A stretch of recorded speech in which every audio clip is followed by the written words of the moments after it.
अभी तो यार है कुछ रेस्ट चाहिए, स्टार्ट करें क्योंकि जस्ट अभी क्लास ऑफ हुई है मैम की। स्टार्ट कर दीजिए मैम, कोई समय। जी ठीक है, स्टार्ट करते हैं। सभी कमर गर्दन सीधी करके बैठ जाएंगे, आंखें बंद, दोनों हाथ जोड़कर एक बार गायत्री मंत्र।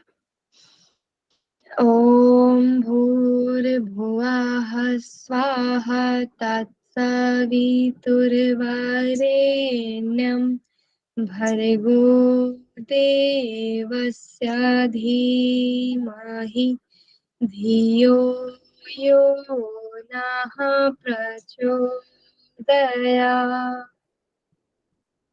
धीरे से आंखें खोल लेंगे। तो वैसे सर ने मेरा परिचय करा ही दिया है। लास्ट टाइम मैंने योगियों का जीवन परिचय पढ़ाया था, और अब की बार अभी हमारा साइकोलॉजी है, जनरल साइकोलॉजी। तो ये हम पढ़ाएंगे। तो साइकोलॉजी का जो पार्ट है वो हम बिहेवियर साइकोलॉजी में कवर करेंगे, जो इसके बाद में जो नेक्स्ट टॉपिक होगा। योग और वशिष्ठ भी पढ़ाया था आपने मैम? हाँ जी, योग वशिष्ठ। हाँ जी, योग वशिष्ठ भी पढ़ाया था। और आज हम पढ़ेंगे। तो कोई बताएगा हम ये जो स्लिप जो हम पढ़ने वाले हैं ये कौन सी यूनिट है? अच्छा पहले ये बता दो, ये पेपर 1 का है या पेपर 2 का पार्ट है? Paper Preeti ji two. बताइए।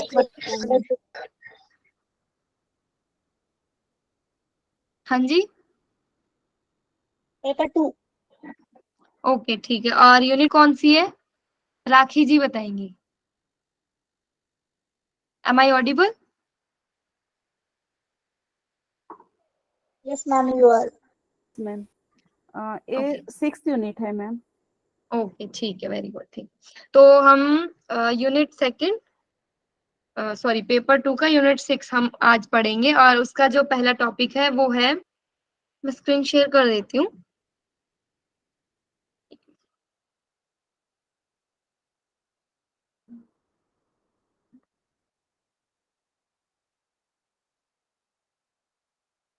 स्क्रीन शेयर हो रही है ना?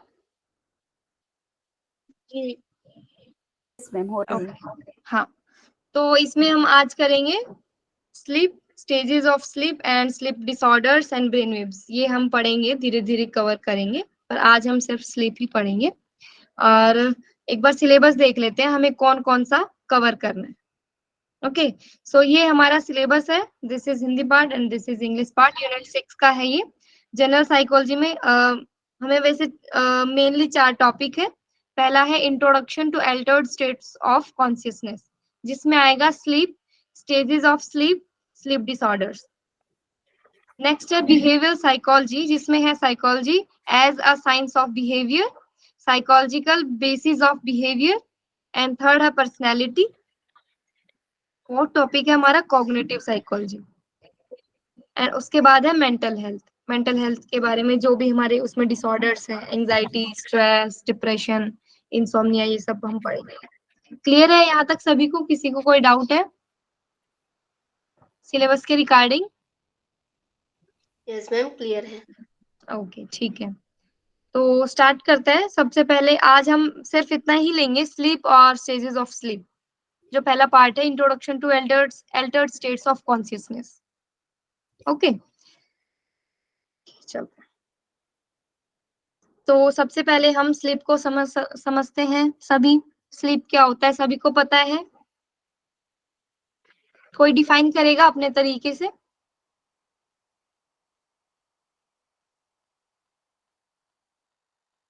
ठीक है चलो मैं बता देती हम जब पीनियल ग्लैंड से मेलाटोनिन का जब रिलीज होता है मैम, तब हमें स्लीप आना शुरू हो जाती हूँ। हाँ, इसमें मेलेटोनिन का सिक्रेशन होता है। है। रेस्ट की जरूरत, जब हमारे बॉडी को रेस्ट की जरूरत होती है, बॉडी अपनी एनर्जी रिन्यूअल करना चाहती है, तो फिर वो स्लीप के इसमें होती है। वेरी गुड, बहुत अच्छा। अब देख लेते हैं हम स्लीप में क्या लिखा है। Sleep is a state of reduced mental and physical activity. इसमें क्या होता है, हमारा मेंटल और फिजिकल एक्टिविटी रिड्यूस होता है। इन विच कॉन्शियसनेस इज अल्टर्ड। कॉन्शियसनेस जो है वो अल्टर्ड होता है। अल्टर्ड मतलब चेंज होता रहता है। मतलब हम ये नहीं कह सकते कि जब हम सोने गए हैं और तब जब से हम उठेंगे वो पूरा जो गैप है उसमें हमारा कॉन्शियसनेस जो हमारी चेतना जो है वो सेम रहेगी, ऐसा नहीं होता कभी भी। ठीक है, वो अल्टर्ड होता रहेगा। वो हम आगे हम पढ़ेंगे स्लीप के स्टेजेस में, आगे पढ़ेंगे हम।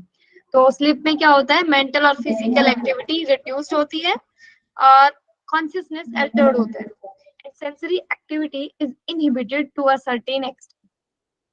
जो हमारी सेंसरी एक्टिविटी है वो इनहिबिट हो जाती है। इनहिबिट मतलब बाधित हो जाती है, जैसे कि हम देखते नहीं है उसमें, सुनते नहीं है सोते टाइम।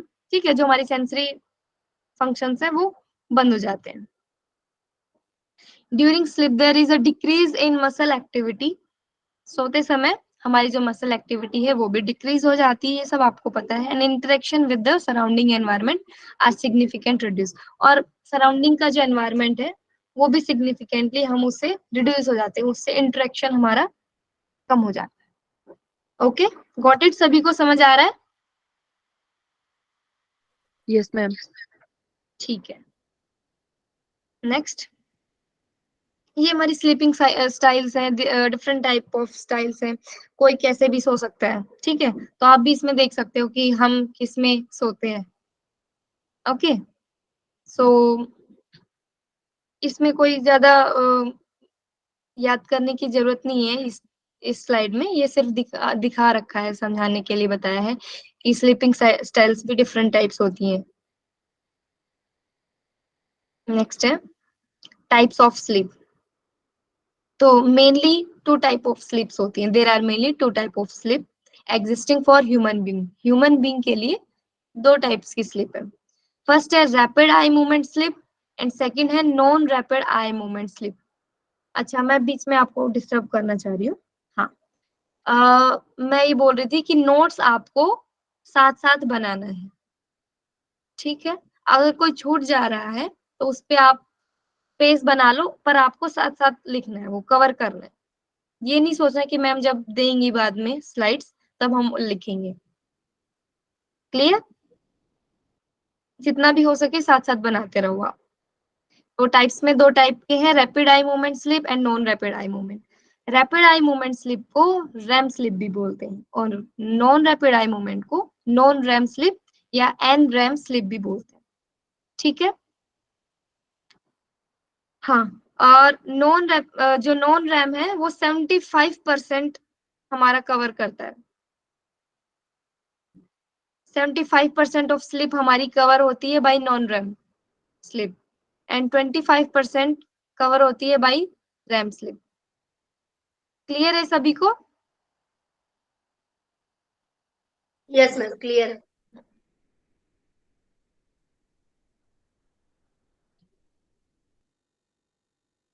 अभी मुझे पेन का यूज करना चाहिए शायद।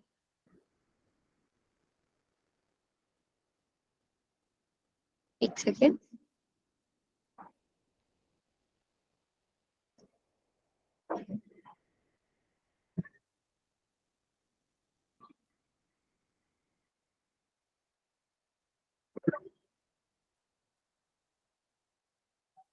तो मुझे समझ नहीं आ रहा।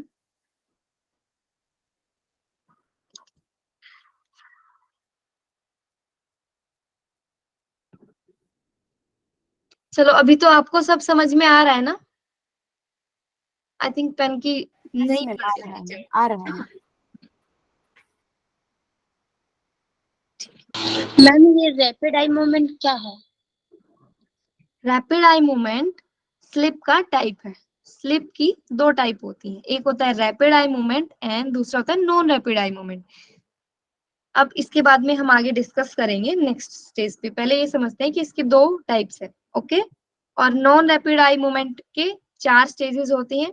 मतलब नॉन रैपिड आई कंसिस्ट करता है 4 स्टेजेस एंड रैम कोई स्टेजेस का कवर अप नहीं करता। ठीक है, तो सबसे पहले हम नॉन रैम पढ़ रहे हैं। नॉन रैम स्लिप, जिसे हम क्वाइट स्लिप भी बोलते हैं। ठीक है, अब इसमें हम पढ़ेंगे, समझेंगे। During this slip period I balls will not move, I balls will not move, इसमें आई बॉल्स हमारे मूव नहीं होते हैं, जो हमारे आई बॉल्स जो होते हैं वो मूव नहीं होते हैं, पहली पॉइंट। दूसरा है डीप स्लीप, इसमें हम गहरी निद्रा में जाते हैं, डीप स्लीप लेते हैं, ठीक है।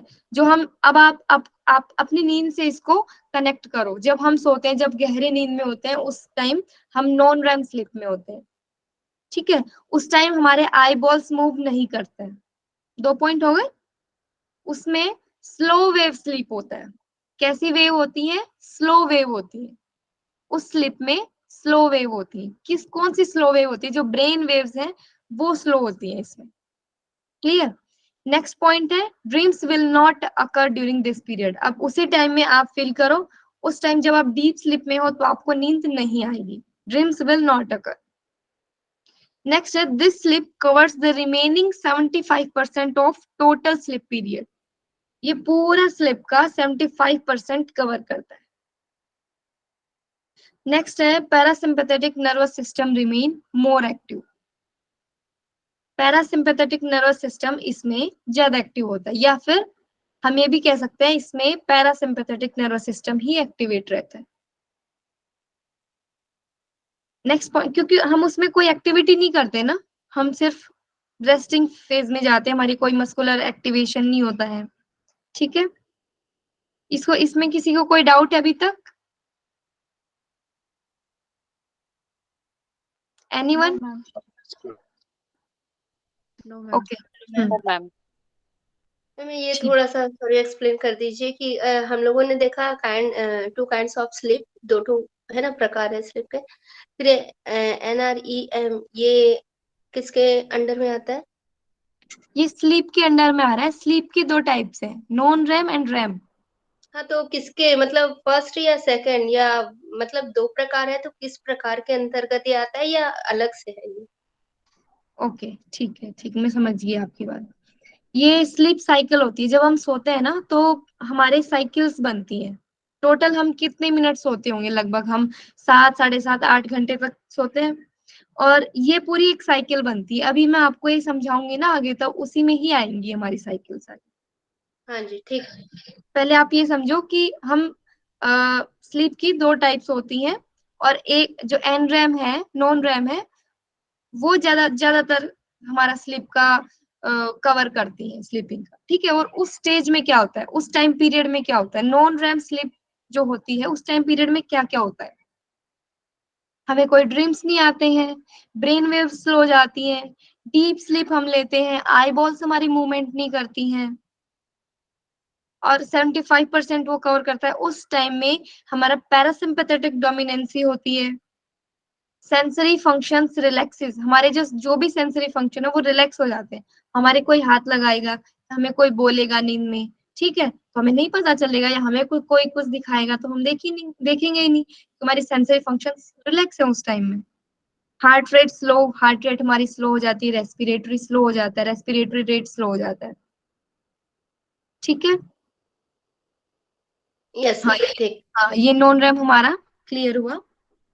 इसकी जो स्टेजेस हैं वो हम आगे पढ़ते हैं, पहले हम रैम को क्लियर करें, ठीक है। ये है रैम स्लीप, इसे एक्टिव स्लीप भी बोलते हैं। अब आप डिफरेंशिएट कर पाओगे, एक है रैम स्लीप जो एक्टिव स्लीप है, एक है नॉन रैम स्लीप जो क्वाइट स्लीप है। During this sleep period eye ball move frequently, इस स्लीप में क्या होता है, हमारी जो आई बॉल्स है वो फ्रिक्वेंटली मूव करती हैं, मतलब हम सोते तो रहते हैं और उसमें अंदर ही अंदर, जैसे आपने भी देखा होगा, जो भी कभी कोई आपके सामने सो रहा हो तो ऐसे आई बॉल्स उसकी मूव करती रहेंगी, फिर वो शांत हो जाएगा, ओके। तो इसमें भी ऐसे ही है, आई balls move frequently, dreams occur during this period, इसमें ड्रीम्स भी आते हैं, इसमें आई बॉल भी मूव करता है। और नेक्स्ट है through the eyeball move sleep is deep, and through the eyeballs move the sleep is, okay यहाँ डीप नहीं आएगा, ये शायद करेक्शन करना होगा। Through the eyeballs move sleep is not deep, sleep इसमें deep नहीं होगी, and hence is called paradoxical sleep, इसलिए इसको पैराडॉक्सिकल स्लीप बोलते हैं। क्यों बोलते हैं, क्योंकि इसमें आई बॉल्स हमारी मूव होती है,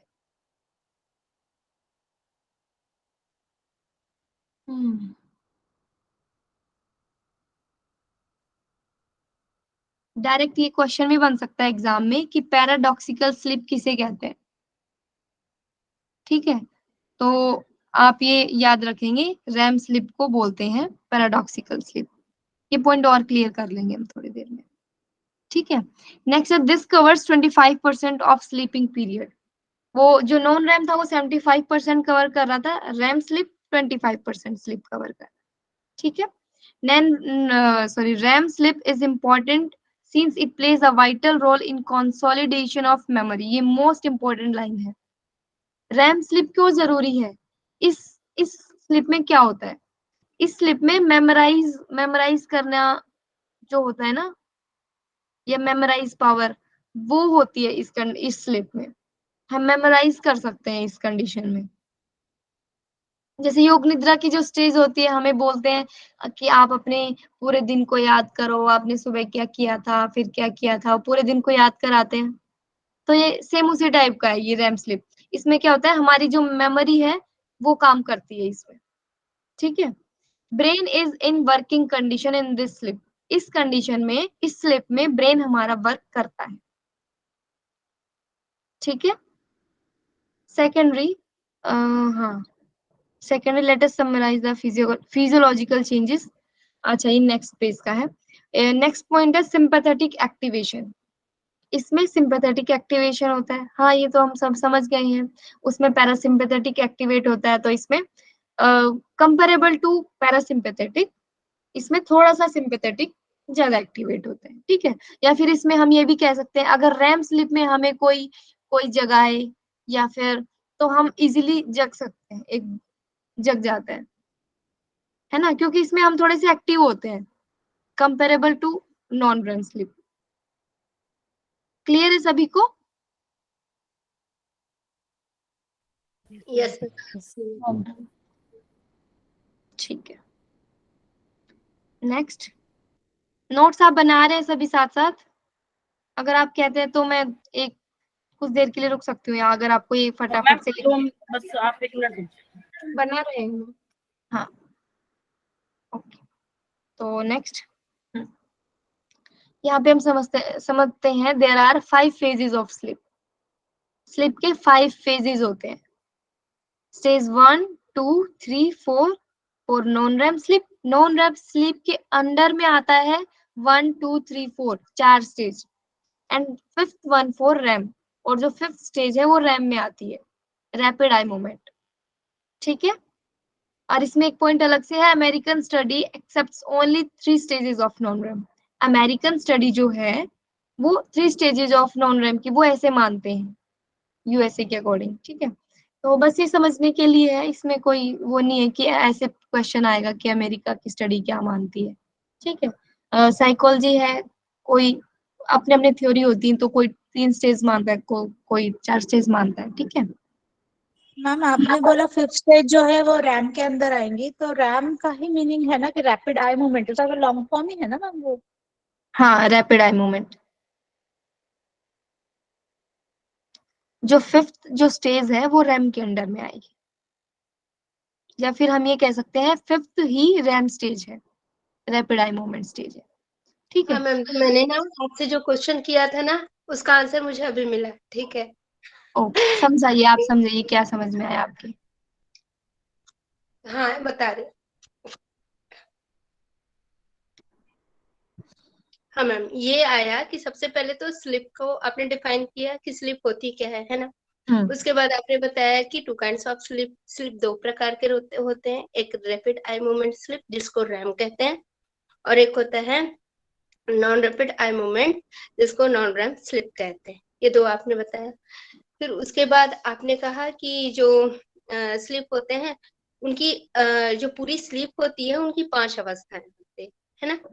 उनकी 5 अवस्थाएं होती है, तो जो 5वां नंबर की जो 5वां स्टेज उसका होता है, जिसको हमको 5वीं अवस्था जो होती है वो रैम होता है ना, वो रैम होता है। तो ये यही मैं उस समय पूछ रही थी कि ये 5वां अवस्था किस में आती है। अब पता चला कि 5वां अवस्था के अंदर वो 5वीं अवस्था रहती है। हाँ जी, ठीक है मैम, अब क्लियर हो गया। Okay, very good. Non RAM के अंडर में 4 स्टेजेस आएंगी एंड फिफ्थ है हमारी रैम। Okay, very good. तो ये इस तरीके से हमारी एक साइकिल कवर होती है जिसमें ये पांचों स्टेज आती हैं, ठीक है। और इसी तरीके से हम पूरी हमारे स्लीपिंग में जब हम सोने जाते हैं और जब उठते हैं, कम से कम हम 7 से 7.5 या 8 घंटे, ज्यादा बता रही हूँ, मतलब ये हम लेते ही हैं 7 and 7.5 या फिर 8, इतने घंटे की हम नींद लेते हैं। तो इसमें 4 से 5 स्लीप साइकिल, ये जो स्लीप साइकिल है पांचों स्टेजेस में आएंगे, ये हम कवर करते हैं। 4 से 5 स्टेज हम कवर करते हैं इस प्रकार से, ठीक है। क्योंकि एक साइकिल 90 to 100 मिनट्स की होती है, ये आप लिख लीजिए अपने अकॉर्डिंग अपने नोट्स में। एक साइकिल 90 to 100 मिनट्स की होती है। That's why total cycles 4 to 5 हम लेते हैं हर नाइट में। हर बार जब हम सोते हैं रात को और सुबह उठते हैं, वो पूरी जो नाइट होती है उसमें हम 4 से 5 साइकिल्स कवर होती हैं। क्यों? क्योंकि एक साइकिल 90 to 100 मिनट्स की होती है। क्लियर है?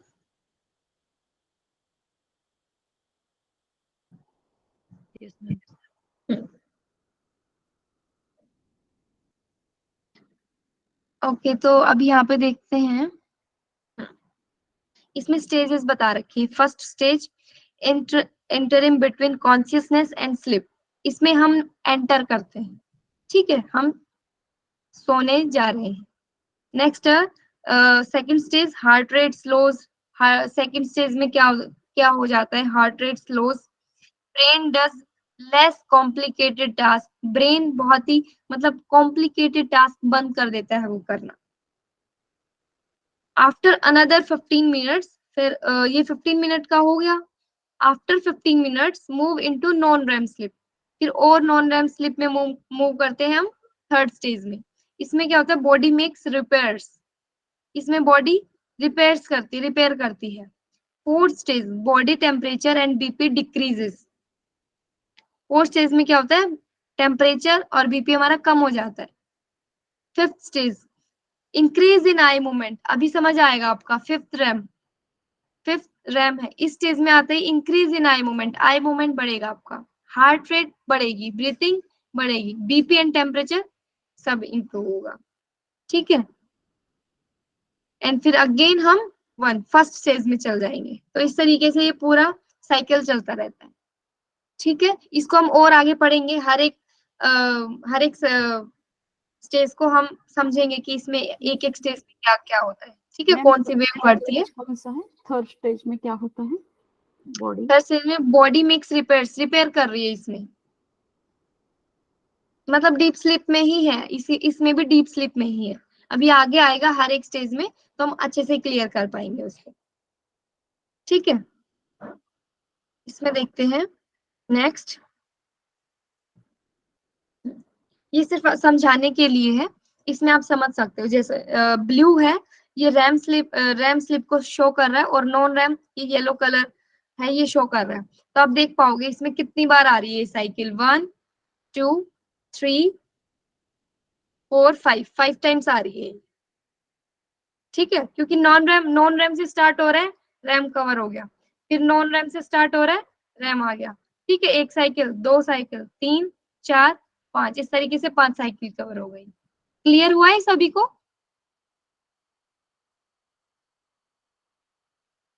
Am I audible? Yes ma'am. Yes ma'am. तो आगे इसके पार्ट्स हम और स्टार्ट करें कि आज इतना ही रखें? एक क्वेश्चन था मेरा, इधर जो ब्लू दिख रहा है ना, वो रेम स्लिप का है ना?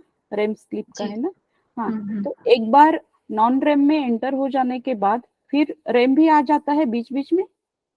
नहीं, ये पूरी साइकिल है ना, साइकिल कवर होगा इसमें। हर एक स्टेज की एक फ्रीक्वेंसी है कि इस स्टेज में हमारा डेल्टा बढ़ा रहता है, इस स्टेज में हमारा थीटा ब्रेन वेव्स बढ़ती घटती रहती है ना।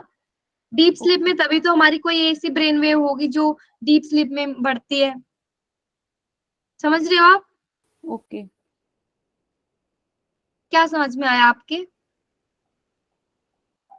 मैम मुझे भी यही कहना है कि हर स्टेजेस के बीच में आपने रैम डाला है। रैम डाला है, तो हर हम्म। स्टेज में चेंज होने के पहले हम फिर से रैम में जाते हैं, क्योंकि ब्लू ब्लू जो एरोस है वो है। हाँ हाँ, हर स्टेज में ऐसे ही होता है, क्योंकि ये एक साइकिल है। और ऐसे ही हमारे जब हम सोते हैं तो 5 साइकिल आती है। तब कभी आप सोओगे और कोई आपके साइड में कोई बैठा है पूरी रात, तो उससे पूछना, वो आपको बताएंगे कि हाँ आप ना बीच बीच में जग जाते हो, पर ऐसे नहीं उठ के नहीं बैठते। आप ऐसा लगता है कि आप बीच बीच में उठ रहे हो, ठीक है। वो 1-1.5 घंटे में कभी भी हो सकता है, या तो आप हिलोगे डुलोगे, ठीक है, या एकदम से आपका पैर जैसे एकदम से पैर हिल जाते हैं, ठीक है, उठकर नहीं बैठोगे आप। तो वो वही स्टेज, वो जो मोमेंट होता है, वो यही चीज शो कर रहा है कि आप फिर से दूसरी कंडीशन में जा रहे हैं। इसीलिए रैम और स्टेज 1 की कंडीशन लगभग लगभग सेम है, अगर आपने देखी हो तो।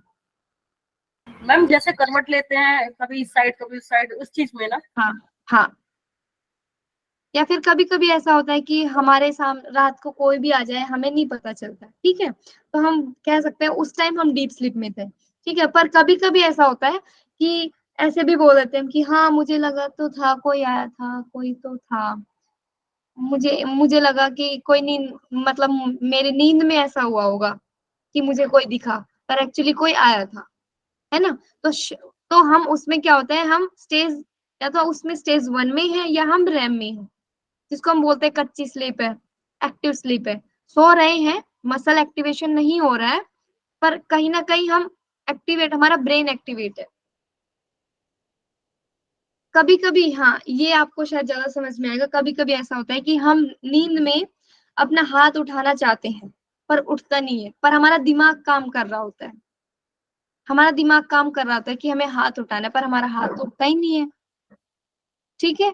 ऐसी स्टेज हुई होगी किसी किसी के साथ, पर वो कंडीशन जो होती है वो रैम में ही होती है, ठीक है। और रैम में ही हमें ड्रीम्स आते हैं। क्लियर है सभी को? मैम इससे पहले वाला जो स्लाइड है उसको एक बार और समझो। हाँ जरूर।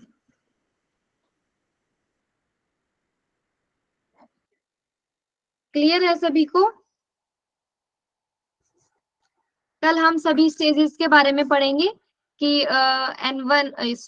स्टेज वन में क्या होता है, स्टेज 2 में क्या होता है, 3 में क्या होता है, कौन सा ब्रेन वेव ज्यादा डोमिनेंट होता है, या फिर कौन कौन से में क्या क्या नई चीजें आती हैं, जैसे स्पिंडल कॉम्प्लेक्सेस बनते हैं किसी में, के कॉम्प्लेक्सेस बनते हैं किसी में, तो वो हम डिस्कस करेंगे, ठीक है। वो हमें नहीं पता चलता क्योंकि हम तो सिर्फ सोते रहते हैं, पर स्टडी हुई होगी तो उनको पता चला है कि हमेशा स्टेज 3 में एंटर करते ही कुछ हमें नई चीज दिखती है, हमेशा ऐसा होता है।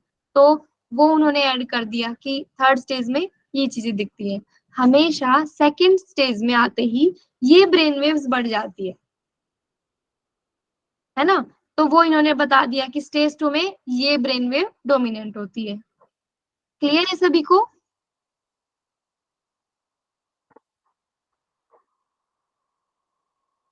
यस मैम, क्लियर है। तो क्वेश्चन पूछो, अभी आपका हो गया कुछ याद आपको? इतना इनफ है ना आज के लिए, कि आगे और पढ़ाए? इसमें मिनट से तो थोड़ा पढ़ा लीजिए आप। ओके ठीक है, पढ़ा तो दीजिए मैम 3:30 तक। हाँ हाँ ठीक है, तो इसमें हम ब्रेन वेव्स पढ़ाएं या मशीन्स, तीनों हमारे लिए तो टूल्स पढ़ा हम, ही है मैम, अपने हिसाब से पढ़ा दीजिए। ओके ठीक है, कोई दिक्कत नहीं है, ठीक है। हाँ तो हम टूल्स कवर कर लेते हैं इसमें, कि थोड़ा थोड़ा हो जाएगा ना, आधा पार्ट ही हो जाएगा, कुछ आपको ये भी समझ में आ जाए। ईईजी तो आपने नाम सुना होगा, इलेक्ट्रोएन्सेफेलोग्राम, ये क्वेश्चन आ सकता है एग्जाम में, फुल फॉर्म भी पूछ सकते हैं, बहुत इजी है ना, कि ईईजी की फुल फॉर्म भी पूछ सकते हैं, पर कोई भरोसा नहीं है, बहुत इजी क्वेश्चन भी आ जाते हैं और उसमें भी बच्चे अटक जाते हैं, ठीक है। उसमें भी ईईजी टाइप से ऐसे ऑप्शंस देंगे और आप कंफ्यूज हो जाओगे कि मैंने पढ़ा था मैं फिर भी भूल गया, ठीक है। तो ईईजी इलेक्ट्रोएन्सेफेलोग्राम, ठीक है। And EEG is a test, ये एक टेस्ट होता है दैट डिटेक्ट्स, जो डिटेक्ट करता है abnormalities in your brain waves, कि आपकी ब्रेन वेव्स में क्या क्या एक्टिविटी हो रही है, क्या क्या एबनॉर्मल हो रहा है। नॉर्मल मतलब कि एक ही वेव चल रही हो, एबनॉर्मेलिटी मतलब कौन कौन सा चेंज हो रहा है, कब कौन सी वेव आ रही है, कब कौन सी वेव कम हो रही है। ओके, उनकी क्वालिटी, उनकी क्वांटिटी की सबसे ज्यादा ब्रेन वेव कौन सी है, और in the electrical activity of your brain, और आपके ब्रेन में क्या इलेक्ट्रिकल एक्टिविटी हो रही है, क्या सिग्नल्स आ रहे हैं, कौन सा कितनी क्वांटिटी में आ रहा है, वो सब ईईजी के थ्रू हम डिटेक्ट करते हैं। During the processor electrodes consist of small metal disc. इस प्रोसेसर में क्या होता है, इलेक्ट्रोड्स, छोटी छोटी इलेक्ट्रोड्स होती हैं, उनको वो मेटल डिस्क की होती है, और वो हम हमारे स्कैल्प पे चिपकाते हैं, पेस्ट करते हैं उनको। ठीक है, शायद कुछ लगाते भी हैं जेल लाई का, तो मुझे याद आ रहा है,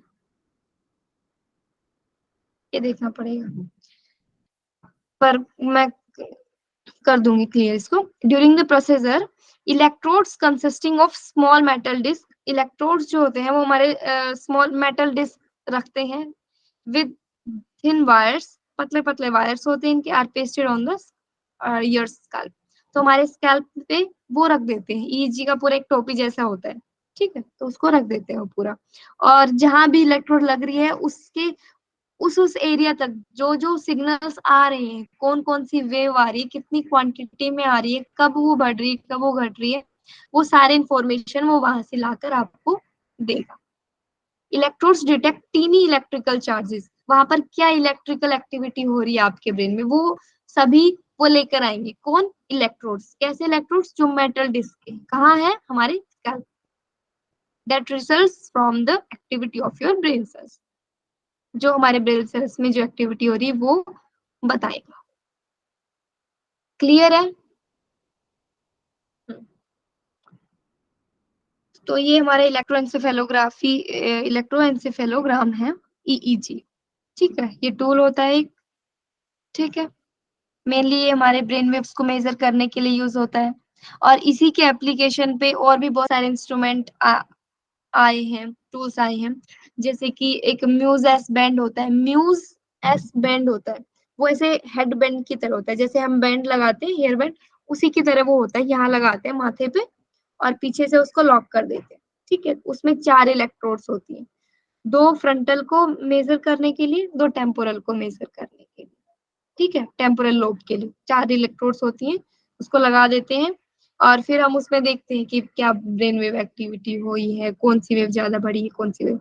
ये इसी का ही वर्जन है वो भी, जैसे इसमें बहुत सारी इलेक्ट्रोड्स हैं, उसमें 4 इलेक्ट्रोड्स हैं। क्लियर? मैम कौन सा डिवाइस है वो आप अभी बोले हो? Muse S band, MUSE S band, BAND, ये आप सर्च करेंगे तो आपको समझ में आएगा, मतलब, और अगर आप थोड़ा देखना चाहो, पर ये याद रखें, मे भी ऐसा क्वेश्चन पूछ सकते हैं, या फिर 4 ऑप्शन दे देंगे कि ईईजी के एप्लीकेशन के कौन कौन से टूल्स हैं, तो उसमें एक म्यूज एस बैंड भी है। ठीक है, या फिर 4 इलेक्ट्रोड्स एक का कौन सा टूल है, ऐसे भी दे सकते हैं, या फिर डायरेक्ट क्वेश्चन आ सकता है, म्यूज एस बैंड कोई टूल है, वो क्या मेजर कर सकता है।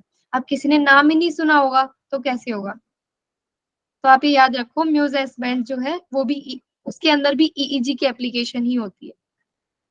ठीक है, तो वो भी वही काम करता है। क्लियर है? ये म्यूज एस बैंड मैंने इसलिए बताया आपको क्योंकि मेरे डिसर्टेशन का टॉपिक था ये, तो मुझे अब जस्ट याद आ गया। ठीक है, यस। आगे चलते हैं। ये है इलेक्ट्रोमायोग्राफी। इलेक्ट्रोमायोग्राफी, मायो मतलब मसल्स, ठीक है, इलेक्ट्रो मतलब इलेक्ट्रिकल, ग्राफी मतलब ग्राफिक, ग्राफ में। और हाँ सॉरी, ये मैं एक चीज भूल गई हूँ, ये जो ऊपर वाला था ईईजी, इसमें जो रिप्रेजेंट होता है ना, मतलब जिसमें हम देख के समझेंगे, वो ग्राफ के फॉर्म में रिप्रेजेंट होता है, मतलब वहां से जो ये इलेक्ट्रोड्स हैं वो इलेक्ट्रिकल एक्टिविटीज, इलेक्ट्रिकल सिग्नल्स को लेंगे और एक ग्राफ के थ्रू वो रिप्रेजेंट करेंगे। अब वो ग्राफ को हम समझेंगे तब हमें समझ में आएगा कौन सी वेव बढ़ रही, कौन सी घट रही, कौन सी क्वांटिटी, ये सब। ठीक है, तो मतलब ग्राफिकल रिप्रेजेंटेशन होता है इसमें। क्लियर? ठीक, नेक्स्ट। नेक्स्ट क्या है, electromyography, EMG। EMG measures muscle response or electrical activity in response to a nerve stimulation of the muscle. EMG क्या मेजर करता है? मसल का रिस्पॉन्स, मसल में क्या रिस्पॉन्स आ रहा है। ब्रेन के थ्रू जो रिस्पॉन्स होता है, सेंसरी मोटर न्यूरॉन्स जाती हैं, सेंसरी न्यूरॉन्स जाती हैं, मोटर न्यूरॉन्स इंफॉर्मेशन लेके आती हैं, ठीक है। तो मसल रिस्पॉन्स क्या आ रहा है, मतलब उसमें क्या इलेक्ट्रिकल एक्टिविटी हो रही है, तो वो मेजर करता है इलेक्ट्रोमायोग्राफी, ठीक है। तो ऑब्वियसली ये मसल पर ही हम लगाएंगे और वहीं पर ही मेजर करेगा कि किस टाइप की रिस्पॉन्स आ रहा है, उसकी क्वांटिटी कितनी है, ठीक है, क्वालिटी कितनी है उस सिग्नल की। जैसे कि अगर हमें कोई करंट लग जाता है तो ऑब्वियसली उसकी क्वालिटी या फिर क्वांटिटी है ना। और अगर हमें कोई भी, जैसे हमने फोन पकड़ लिया हो तो उसमें तो कोई ज्यादा सिग्नल नहीं जाएगा ना, उसकी क्वांटिटी तो बड़ी नहीं होगी उसकी, क्लियर। तो ये भी मेजर करते हैं इसमें। EMG मेजर्स मसल रिस्पॉन्स और electrical activity in response to a nerve stimulation. कोई भी नर्व स्टिमुलेट हो रही है उस मसल में और उसमें इलेक्ट्रिकल एक्टिविटी जनरेट हो रही है, तो उसको मेजर करने के लिए भी हम EMG यूज करते हैं, ठीक है। Test is use to help detect neuromuscular abnormalities. जो न्यूरोमस्कुलर एबनॉर्मेलिटीज होती है, न्यूरोमस्कुलर एबनॉर्मेलिटीज क्या होती है? न्यूरो मतलब जो हमारी नर्व्स से रिलेटेड, मस्कुलर मतलब हमारा मसल सिस्टम से रिलेटेड। तो न्यूरोमस्कुलर से रिलेटेड जो भी एक्टिविटी हो रही है, जैसे जैसे हमारी मसल डिसफंक्शन हो गया, मसल पैरालिसिस हो गया, पैरालिसिस इसका अच्छा ऑप्शन है, क्योंकि इसमें क्या होता है, हमारे मसल्स में चेंज आ जाता है या डिस्ट्रॉफी हो जाती है, एबनॉर्मेलिटी आ जाती है, ठीक है। और उसका कारण न्यूरो से स्टार्ट होता है, ठीक है, जिसमें दोनों चीजें कनेक्टेड हो, जिस प्रॉब्लम में न्यूरो मस्कुलर दोनों चीजें कनेक्टेड हो, ठीक है। तो उसमें कोई एबनॉर्मेलिटी आ गई, उसमें हम यूज करते हैं EMG। क्लियर है सभी को? Yes ma'am. During this test one और मोर स्मॉल नीडल्स, जिनको इलेक्ट्रोड्स बोलते हैं, अब वहां पर इलेक्ट्रोड्स थोड़ा बड़ा था, यहाँ पर नीडल्स जितना इलेक्ट्रोड्स इन्होंने दिखा दिया, are inserted through the skin into the muscle. तो इसमें क्या करते हैं, नीडल लाइक इलेक्ट्रोड्स होते हैं, वो हमारी मसल में इंसर्ट कर देते हैं और वहां से जो जो भी इंफॉर्मेशन आ रही है, जो भी सिग्नल्स आ रहे हैं, वो निडल के थ्रू आता है और वो हमें स्क्रीन पे दिखता है ग्राफ के रूप में। आप देख सकते हैं यहाँ ग्राफ है कुछ। EMG nerve conduction velocity NVC strength duration कर, तो ये उसमें ग्राफ में शो होता है, ठीक है। क्लियर सभी को? तो मैम ये EEG के जैसा है क्या? EEG जैसा ग्राफिकल है वैसी ये भी वैसी ग्राफ में बताता है? क्या क्या बोला आपने, एक बार और बताइए। अभी आप बोले इसको ग्राफिकल बताता है बोले ना, हाँ, तो वैसी जो EEG है वो भी ग्राफिकल होता है, हाँ, तो हाँ, दोनों इसी तरह से। लगभग ऐसा ही होता है। डायरेक्ट कोई ऐसे लिख के तो मतलब ऐसे नहीं आएगा डायरेक्ट कि हम समझ पाए, तभी तो एनालिसिस इतनी हार्ड होती है हमारे रिसर्च में। उनको एनालिसिस करना बहुत ही थोड़ी डिफिकल्ट तो नहीं कहेंगे, मतलब उनका रिप्रेजेंट करने का तरीका होता है अलग, ठीक है। तो ये हमारा EMG हो गया। नेक्स्ट है EOG, electro oculography. Electro oculography, EOG is a technique, ये एक टेक्निक है फॉर मेजर करने के लिए the corneo retinal standing potential that exist between the frontal and back of the human eye. ये क्या मेजर करता है? Corneo retinal standing potential. इसको और सिंपल फॉर्म में हम समझा सकते हैं, एक मिनट।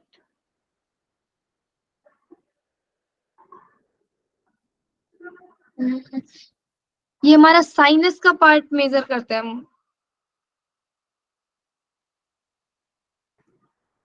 ओके, तो हमारे कॉर्निया और रेटिना, इस एरिया में क्या एक्टिविटी हो रही है, इलेक्ट्रिकल एक्टिविटी, उसको मेजर करता है ये, ठीक है। कौन से एरिया में? कोर्निया और रेटिनल एरिया में, ठीक है। तो हम उस कोर्निया रेटिना ये तो हमारे अंदर होता है, वहां तो हम अंदर डाल नहीं सकते। तो उसके लिए इन्होंने ऐसा मेजर मतलब ऐसा टूल बनाया है जिससे फ्रंट और बैक ऑफ ह्यूमन आई का फ्रंट और बैक हमें इलेक्ट्रिकल एक्टिविटी देखने के लिए हमें ये जो पॉइंट्स आपको दिखे हुए हैं, ये जो अलग फिगर में जो दिखे हुए हैं, यहाँ पर हम लगाएंगे हमारे इलेक्ट्रोड्स, जो क्या मेजर करेंगे, आई का फ्रंटल और बैक का रीजन, ठीक है, रेटिना और कॉर्निया का रीजन मेजर करेंगे कि वहां पर इलेक्ट्रिकल एक्टिविटी कैसी हो रही है। आई थिंक आपको क्लियर हो रहा है क्या, ये दोबारा से समझाऊं? एक बार फिर से बताती हूँ मैं आपको। आई का जो कॉर्निया और रेटिना पार्ट है, वहां पर कैसी इलेक्ट्रिकल एक्टिविटीज हो रही हैं उनको मेजर करने के लिए हम ईओजी का यूज करते हैं।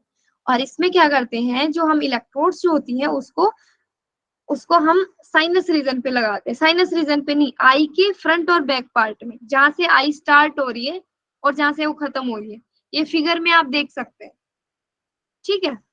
टू मेजर आई मूवमेंट को मेजर करने के लिए pairs of electrodes are typically placed either above and below the eye और left and right of the आई।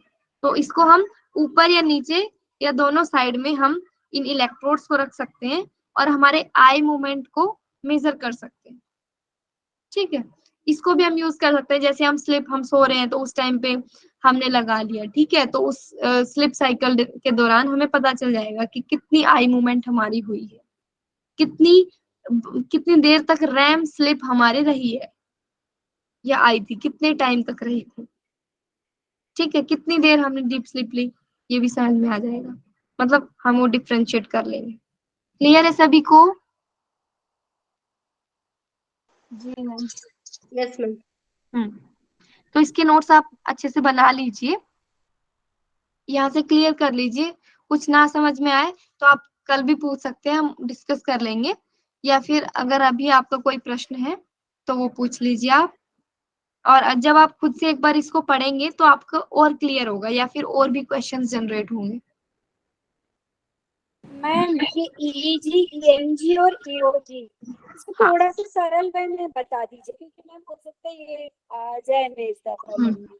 हाँ, देखो ईईजी तो क्या होता है, इसमें हम ब्रेन एक्टिविटी मेजर करते हैं। मेनली इसमें यही होता है कि ब्रेन में इलेक्ट्रिकल एक्टिविटी क्या हो रही है, हम वो मेजर करना चाह रहे हैं। इसमें डायरेक्ट यही चीज है। आप इतना मत देखो कि इसमें इलेक्ट्रोड्स होती हैं, इसमें हम स्कैल्प पे रखते हैं, सिर्फ इसमें ये देखो, ये इसमें इलेक्ट्रोड्स होते हैं, वो हम ब्रेन पे लगाते हैं, और वो ब्रेन में जो भी इलेक्ट्रिकल सिग्नल्स, इलेक्ट्रिकल एक्टिविटी हो रही है नर्व्स में, वो मेजर करता है, ठीक है। नेक्स्ट है ईएमजी। ईएमजी क्या करता है, हमारे मसल्स में क्या एक्टिविटी हो रही है, हमारे मसल्स में मसल रिस्पॉन्स कौन सा आ रहा है, मसल रिस्पॉन्स कौन सी इलेक्ट्रिकल एक्टिविटी हो रही है हमारे मसल्स में। क्योंकि मसल भी कोई काम करती है, कुछ उठाता है। अगर मेरा हाथ यहाँ से पेन उठा रहा है, इसका मतलब सिग्नल्स तो आए हैं वहां पे, है ना, वहां पर नर्व्स तो है, ठीक है। तो मसल की इलेक्ट्रिकल सिग्नल्स को मेजर करने के लिए हम ईएमजी यूज करते हैं। और थर्ड है ईओजी। इसमें क्या होता है, हमारा फ्रंट और बैक ह्यूमन आई, हमारे ह्यूमन आई का पूरा ही मान लो आप, ठीक है, कि ह्यूमन आई का आई मोमेंट मेजर करने के लिए, ठीक है, या फिर कॉर्नियो रेटिनल पार्ट मेजर करने के लिए, वहां की इलेक्ट्रिकल एक्टिविटी मेजर करने के लिए हम ईओजी का यूज करते हैं। क्योंकि यही तो बच गया, ब्रेन तो हमारा वैसे कवर हो गया था, आईज हमारी ऐसे कवर हो गई, और जो मसल के लिए था वो ईएमजी हो गया पूरा, और पूरी मसल बच गई, पूरी बॉडी कवर हो गई। क्लियर? और मैम ये भी एक बार बताइए तो, जो आप एक बार म्यूज बैंड बोले ना, शायद म्यूज बैंड वाला, वो एक बार और बताइए। ईईजी है, ईईजी जो है उसी का ही एक एप्लीकेशन आया, और भी बहुत सारे होंगे, मैंने यूज किया था इसलिए मुझे याद आ गया कि म्यूज एस हेडबैंड भी होता है, उसमें भी ईईजी की एप्लीकेशन होती है, ठीक है। तो वो शॉर्ट फॉर्म है, जैसे इसमें बहुत सारी इलेक्ट्रोड्स हैं, इसमें कम से कम भी होंगी 100 से भी ज्यादा हो सकती है मे बी, और उसमें 4 इलेक्ट्रोड्स थी, जो 2 फ्रंटल पे 2 टेम्पोरल पे लगती हैं। तो वहाँ की चीजें मेजर करता है म्यूजिक हेडबैंड। क्लियर है? हाँ ठीक है। Hello ma'am. मैम मैम अभी अभी जो हाँ जी। बताया ना इलेक्ट्रो ऑक्यूलोग्राफी, हम्म, इसका एक आपने बताया कितने समय डीप स्लीप ली इस पता चलता है, और हम्म। दूसरा क्या बताया आपने, इससे और क्या पता चलता है? Non RAM, sorry RAM, RAM slip. अभी ओके। हमने बात की थी रैम स्लिप में क्या होता है, आई मूवमेंट होता है, ठीक है। और मान लीजिए अभी आप सो रहे हो और हमने आपके यहाँ पे लगा दिया इलेक्ट्रोक्यूलोग्राफी, इलेक्ट्रोक्यूलोग्राम, ये जो मीटर है हमने आपके लगा दिया, ठीक है। तो वो क्या मेजर करेगा, आप सो रहे हो उस टाइम कंप्लीट आपने जो 7.5 8 घंटे की नींद ली है, उसमें से आपकी आई मूवमेंट हुई है 1.5 घंटे तक। 1.5 घंटे तक मतलब आपकी जो रैम स्लीप है वो आपने 150 मिनट तक आपकी रैम स्लीप रही है, बीच बीच में हर एक साइकिल में ऑब्वियसली, है ना। तो टोटल जोड़ के 150 हुआ। तो नॉन सॉरी रैम नहीं स्लिप हम होगा ना, मेजर करते 2.5 घंटा हो गया ना मैम, 2.5 घंटा हो गया ना 150। 450, क्या कह रहे हैं? 150 मैम, तो 2.5 घंटा हो गया, 2.5 आवर। हाँ मैं इनको एग्जांपल के थ्रू बता रही हूँ कि जैसे हाँ कि 150 मिनट अगर आपकी आई मूवमेंट हुई है, इसका मतलब आपकी जो रैम स्लीप है वो 1.5, हाँ 1.5, सॉरी 150 मिनट की हुई है। हाँ जो ये टाइम बता रही थी वही से, ठीक ठीक समझिए। ठीक है, तो ये आपको समझाने के यस लिए बताया। यस यस, करेक्ट है। इसमें स्लीप का पता चल जाएगा कितनी हाँ। देर तक रेम स्लीप है, कितने तक एन रेम स्लीप है, ये पता ये चल आई जाएगा। मूवमेंट कितना हुआ, मान लो कोई कोई एबनॉर्मल है या फिर किसी का कोई किसी को एंजाइटी है बहुत ज्यादा, ठीक है, या कोई स्ट्रेस है, डिप्रेशन है, और कोई प्रॉब्लम है, तो उसकी रैपिड आई मूवमेंट ज्यादा होगी उनकी, है ना। तो ये मेजर कर सकते हैं हम, उसे बता भी यस। सकते हैं कि स्ट्रेस वालों का या एंजाइटी वालों का, अगर उनकी एंजाइटी इतने लेवल की है तो उनकी आई मूवमेंट यहाँ तक की होगी, उनकी आई मूवमेंट स्लीपिंग के दौरान इतनी ज्यादा जाएगी, 2 घंटे की जाएगी, 4 घंटे की जाएगी, ठीक है। Okay ma'am, thank you. ऐसा है। तो आज हमने क्या क्या कवर किया, कौन बताएगा? कोई भी माइक ऑन करके बताइए।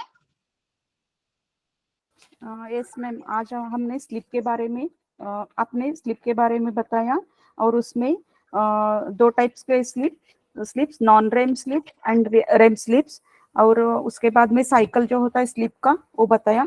बाद में जो क्या हो मशीन्स होते हैं, ईईजी और ईएमजी और ईओजी, ये तीन के बारे में पढ़ा। ओके ठीक है।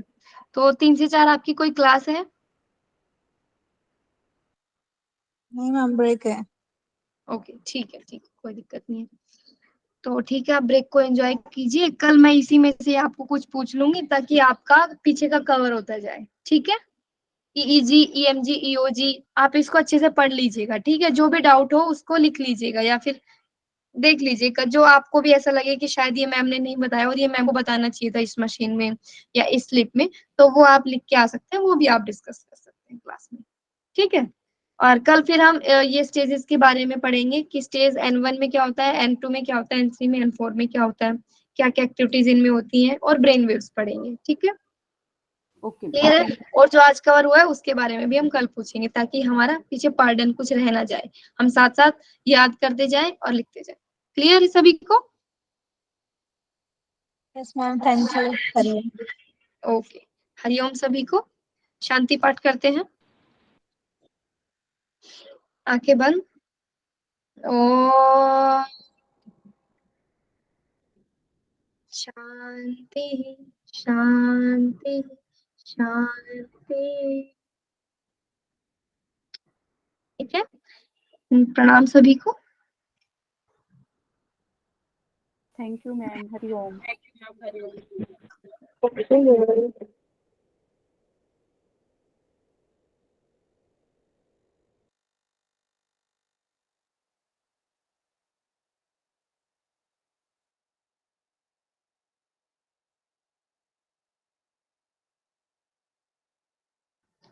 एमडीवाई की टीम से कौन जुड़े हैं?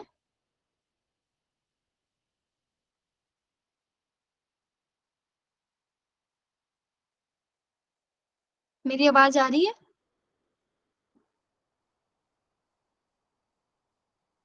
अच्छा, कोई नहीं जुड़ा, मैं ही हूँ। ओके।